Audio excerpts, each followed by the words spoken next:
Doesn't matter what has to be done in order to get it done. Political philosopher Niccolo Machiavelli had much time to think about this in his house just outside of Florence.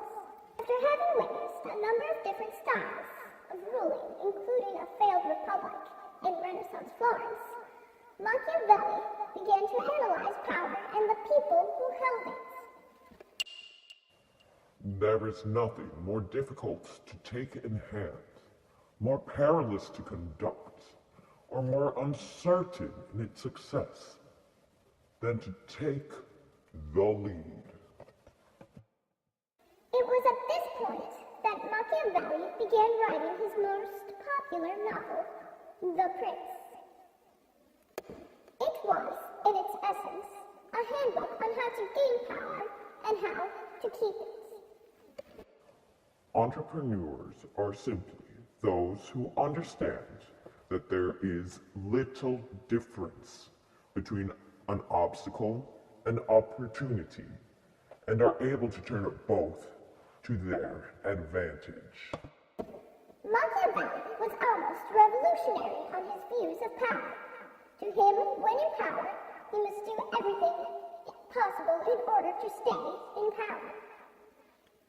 He believed that only a foolish leader would seek to be solely loved by the people and not feared at all. It is much more secure to be feared than to be loved. Machiavelli's views on the idea of promises largely contradicted those that the Christian Church had been teaching for years.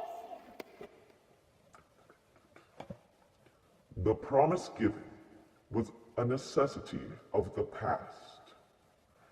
The word broken is a necessity of the present.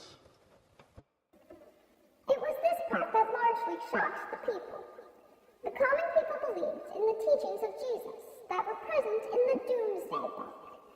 It is said that those who went back on their word or broke the rules of Jesus or God were doomed.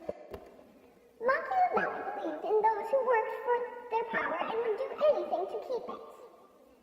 To him, the dynastic cycle was inevitable when the throne was hereditary, for the rulers would then forget how important it is to harness their power correctly. He also believed that those who were steadfast in their ways and refused to switch were wrong. An example of a non-Machiavellian leader was the Saint Joan of Arc, who united all of France and was later burned on the stake because of her unwillingness to adapt to the situation. Politics have no relation to morals. There are many modern-day examples of a Machiavellian leader, some of which have been considered to be tyrants.